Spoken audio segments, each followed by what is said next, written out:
Danielle, congratulations. You're into your first Grand Slam final. Just tell us how you're feeling right now. Yeah, feeling great. It's been an incredible journey this tournament. Having a lot of fun on court, a lot of tough opponents, battles out there, and to be through the final is really incredible. I think I'm at a loss for words right now. Okay. Thank you. We'll go to questions in the room. Who'd like to get started? Over here? Yeah. And then Ben afterwards. Yeah, Danielle, it seemed like watching you almost in the zone at times in that second set. Is that how it felt when you were playing? And the external side seemed like you were very composed after you won. There wasn't a whole lot of emotion. Is that the way it was inside too? Yeah, I think you explained it really well. I think today with the tactics and game plan that I had, and getting off to the start, the solid start that I had, I felt like I was really in the zone, and there wasn't a lot getting in my way. I was in really good rhythm, hitting the ball really clean, moving the ball around well, and kind of, just playing some really solid tennis. And like you said, in the zone is the best way to describe it, I think. After the match, when you won, you seemed like you were still kind of not really exulting, more like you had business still unfinished. Yeah, I think when you're that focused on your tactics like I was, and so locked into what I was doing, I think I also was thinking about the point before too, where I kind of set it up to win the point, and then Iga had an incredible athletic play there, got up to the volley that I hit short, and then passed me, and so I was kind of expecting, to play another long point. So it was a bit of a shock, I guess, at the end when I finally closed it out. Okay, Ben? Congratulations, Danielle. I've seen you in the zone before, a few matches in Brisbane, maybe a couple years ago, particularly that you just seem untouchable out there. And do you feel like at this point you have a good sort of roadmap mentally to the zone? Do you know how to get there at this point, directionally in your thought process or in your game, to where you can't summon that kind of tennis? Yeah, I think for me, when I have a really clear idea of my tactics and what I want to do, it's easier for me to get there. But then, just like any other athlete, and I think all of us on tour, we have days where, we try to get in the zone and we can't. And today it really worked in my favor, and I was able to get there. And I'm hoping that, I have many more matches like that in the future. But, you also have to be realistic with yourself and realize that you're not going to play that way every single time. But I think it really helps when you can have a real clear roadmap to what you want to do on court and how you want to execute your game plan. Okay, we'll go John and then Hermione. Yep. Congratulations on making your first Grand Slam final. Just being realistic, how do you feel you're going to be able to use the energy of the crowd, considering you're going to be, taking on an Australian in a final for the first time here in 42 years? It's going to be tough. Yeah, certainly. I think after everything that all of us around the world went through with COVID, and especially in sports not having fans, and for what seemed like a long period of time playing with no fans, I feel like, I'm just really grateful to be able to see faces in the crowd again, and to see people getting fired up, seeing positive energy, hearing people's voices, and that's something that I really thrive in, whether, I have a full crowd going for me or whether I have the opposite or somewhere in the middle. I really just love the energy, and I think that's what all professional athletes play for. So I think I'm just really excited to go out there and compete, and it was kind of relieving today when I saw Ash and Madison play, and it looked like there were more spectators in the crowd than a couple days before. So yeah, just excited to go out there and do my best. I realized that there's going to be a lot of people supporting Ash, and it's all in good spirit. So, Hermione? Given that you've had quite an unconventional route to, the pro game through college, I'm curious, at what point did you believe you're capable of, achieving this kind of result, making slam final?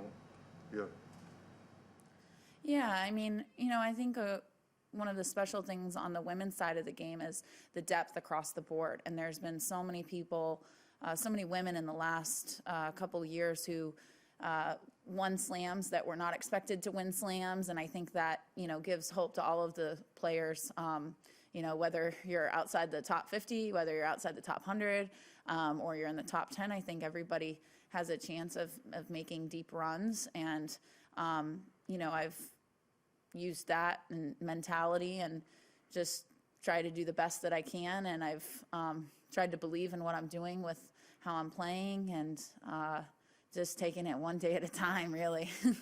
Okay, Eleanor? Danielle, do you have any kind of memories that stand out from watching Grand Slam finals when you were young?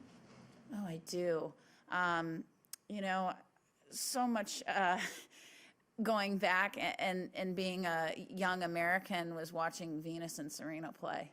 Those were my favorite matches. I was always looking forward to seeing what they were wearing on court, and I would ask my parents to get up early in the morning to watch their night matches. And, you know, I can't right now. I've been thinking about a lot of things, but I can't recall any specific matches, but I remember, you know, specifically watching them. And I did enjoy watching Martina Hingis and Anna Kournikova and all of those players growing up. And yeah, to be playing on this stage where so many of my, you know, idols as a kid playing, it's almost surreal, you know. This is just what we all as kids dream of doing, and so it's just such a special moment for me, and I'm just trying to embrace all of it. Ben? You've played Ash pretty tough in your last few matches against her, both in Australia, actually both in Adelaide. What do you think of that matchup and the kind of challenges she presents? She's a unique player, but it seems like a matchup you've been relatively comfortable with recently. You know, I think every time we've played, we've battled, and they've been some really fun matches. Even the matches that I've lost have been some of my most memorable moments on court because of the way we were battling and going back and forth. And, you know, something I really admire about Ash's game is her variety and, you know, playing a different game style than pretty much all of the players on tour. There's not too many that, you know, use the slice backhand the way that she does, and, you know, have the big serve the way that she does. And so, you know, I think when I go out against her, we're going to have another battle, hopefully, and put on a good show for everyone. But I'm going to have to kind of look back at some of the matches that we had played in the past and sit down and kind of think about what worked well and maybe some of the things that didn't work as well, and just try to come up with the best game plan possible. We have Eleanor? You mentioned Ash's serve there. I mean, it's not kind of the fastest serve on tour, but it's so effective. What are the kind of particular challenges of taking on her serve? Yeah, I think she has really great variety. She mixes her spots well. She's able to hit all the different corners, mixing speeds, and really kind of making you guess a lot on where she's going.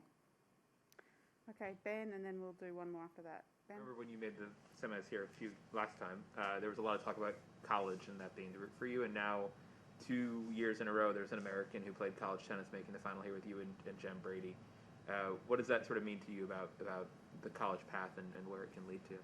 Well, it means a lot, especially with Jenny being American and being friends with her, and you know, seeing the way now that so many people are going to college and then turning pro, and we're seeing that on the men's side as well, which is really special, because I think there's a lot of, you know, pros to going that route, and I certainly was very happy that I chose to go to college before and use that as some crucial developmental years to help me get to where I am today. So yeah, I feel just like great that there's more people going to college and going that route, because I think it's a great way to transition onto the tours. Any last question before we go online? Oh, sorry. Okay, yeah. Your celebration at the end there, it seemed pretty quiet for someone who just made their first slam final. Why was that? I think, like I answered before, I think I was pretty locked into my game plan, and I think, you know, ego is fighting till the end, and the point before I thought I won the point and I didn't, and so yeah, I think that I was probably expecting to play a little bit longer. Yeah. Okay, we'll go online, Sean. We'll head to some online questions, and our first one we'll take from Willie. Congratulations, Danielle. Before you came into the room, Iga said that you hit the fastest ball that she's ever played against. And my question is, what are your thoughts on the power aspect of your game and how you deploy it? Oh, that's a good question. I think a lot of it comes down to my strength and power and all of the time that I've spent off the court working on my physical fitness. I've talked about that a lot, previously, and that's something I really believe in. I've spent so much time in the weight room working on power and speed, and I feel like when I go out on court, I'm able to use all of that to then translate it into my tennis and really being able to unload my legs and rotational strength and to hit hard shots. Thank you. We'll go to our next question. Courtney? Hey, Danielle, incredible match today. I'm curious, when you first kind of broke on tour, I believe that you had given an interview where you had said that when you were first coming up as a young kid, you were playing on the public courts in Florida and playing against, some of the guys that were out there playing for beers and things like that, and that it kind of taught you how to compete and how to deal with a lot of the awkward balls that sometimes you can get on a tennis court and know how to deal with it. You're now going to play somebody, as you said, who has an incredible amount of variety. I know your game has evolved past that to be far more aggressive, but I'm wondering how much does that kind of foundational aspect of your game maybe play into your hands going up against her on Saturday? Yeah, I think over the course of my career, I've done a pretty good job of practicing against people who have variety in their game. I try to play with people that throw different shots at me that maybe I don't get all the time, just so that I'm constantly working on it and trying to get better at it. And, like you said, I played against a lot of people in the park that like the slice backhand, a lot of people that have a one-handed backhand, which Ash doesn't really have, but, using the one-handed slice. And it's funny you brought up the public parks because, in my off season, that was what I was doing every day. I was playing at the public park close to my house, and most of the days I was on the court with my boyfriend, and we were hitting on the ball machine. So that can throw some different variety at me too sometimes. So I love that you brought that up about the public courts because that's something that I enjoy so much. And even when I'm here and playing in these stadiums, I think back to all the special moments that I've had there. And it's really like a Zen moment for me sometimes to think about playing in the park. And actually at Fed Cup, when I was losing to Anastasia and down, Kathy had said, "All right, Danielle, just think about being at your park with your ball machine as a kid," and just so it's I'm gonna have to think about that a lot when I'm on court with Ash. It's your zone. Yeah, it's my zone. And then second question, just quickly, is mentioning the collegiate aspect of things. Given the way that college tennis matches get played in kind of a ruckus environment and things like that, a lot of cheering and stuff, do you think that prepares you well for what you might face, on Saturday in terms of dealing with adverse crowd? I sure hope so. I think in college you get used to having an adverse crowd quite often. I always enjoyed it. I love playing with energy, whether it's for me, against me, neutral. I just love hearing people and having that fun energy. And so I hope that it's prepared me well, but we'll find out. This is going to be a little bit bigger stadium than some of the college matches I competed in, but I'm just going to try to do the best I can and embrace every moment.